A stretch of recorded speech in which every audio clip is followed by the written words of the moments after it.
Tiens, tiens, tiens, de la visite. Je m'y attendais un peu. Voilà bien 5 minutes que j'entendais tourner un moteur, tout là-haut. Et puis, j'ai vu arriver l'ancre. Et j'ai entendu les ploufs quand ils sont tombés à l'eau. Et depuis, c'est un grondement incessant. Ils font ça quand ils respirent. Et puis après, il y a tout un chapelet de bulles qui remontent là-haut d'où ils viennent.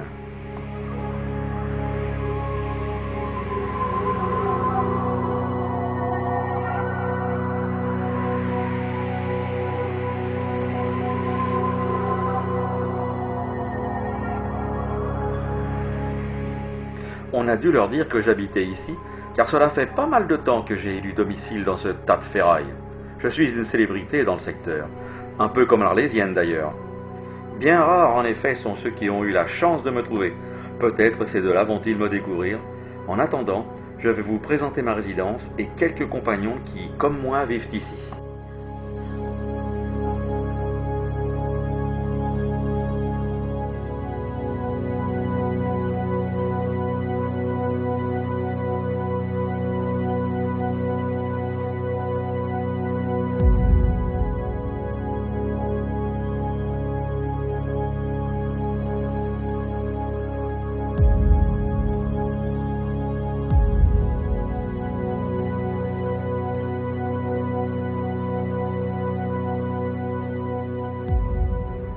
Cette épave, c'est un peu une revanche pour nous les poissons.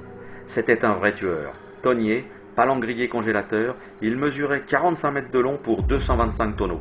Il a ravagé des bancs entiers de thon et autres carangues, avant d'être coulé le 7 août 1996 à 10h30, à 200 mètres de la côte, juste à côté des caissons que les Américains avaient détruits après la guerre.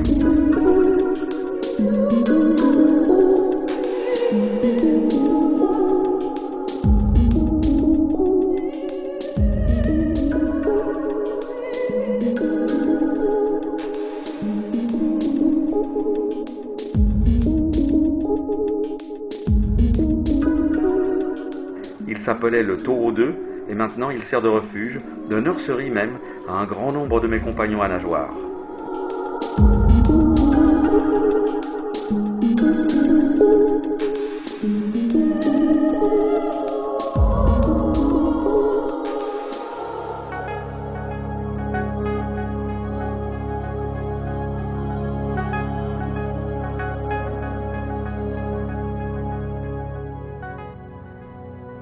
Le Caledonia Toho 2 a été coulé là volontairement et attire à lui, tel un aimant, toute la faune du lagon. Les eaux à cet endroit sont rarement claires car le site est près de la côte.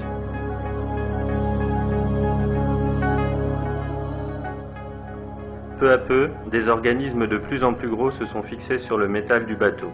Puis, les poissons sont arrivés, attirés par la nourriture facile ainsi que par la protection offerte par les superstructures du bâtiment.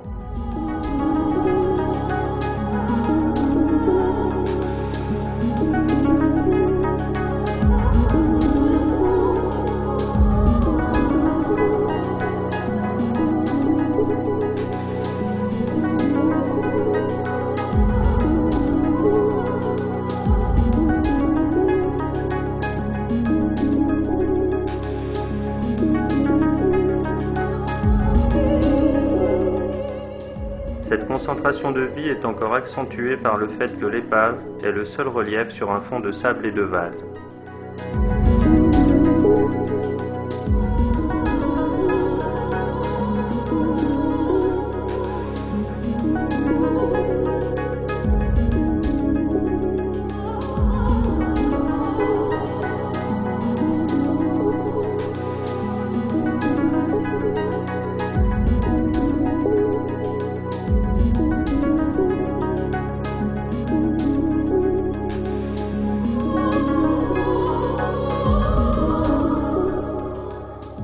L'épave n'attire pas que les poissons. Un jeune serpent cherche sa pitance en fouillant le moindre recoin du bastingage. Son venin est des plus toxiques, mais, en général, il ignore totalement le plongeur.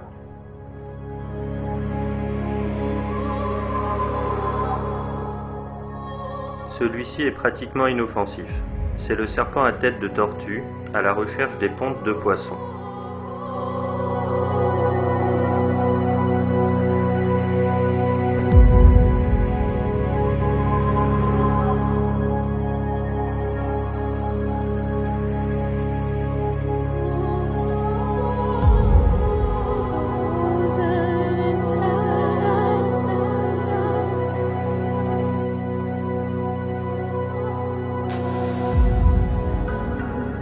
Ça y est, celui avec le gros œil qui brille m'a trouvé. Et oui, c'est moi, là, tout rouge, le poisson pêcheur. Poisson pêcheur sur une épave de bateau de pêche. Quelle revanche! On m'appelle aussi poisson crapaud. Je suis le maître dans l'art du mimétisme. Je sais faire varier ma couleur, me fondre au mieux dans mon environnement. Je nage très mal, mais je peux marcher et m'accrocher avec mes nageoires pectorales coudées. Le premier rayon de ma dorsale s'est transformé en une sorte de canne à pêche, muni à l'extrémité d'un lambeau de chair, que j'agite comme un leurre pour attirer les naïfs. Je peux rester des heures immobile à attendre qu'un gogo tombe dans le piège. La taille ne m'effraie pas, mon estomac est extensible et je peux avaler des proies presque aussi grosses que moi.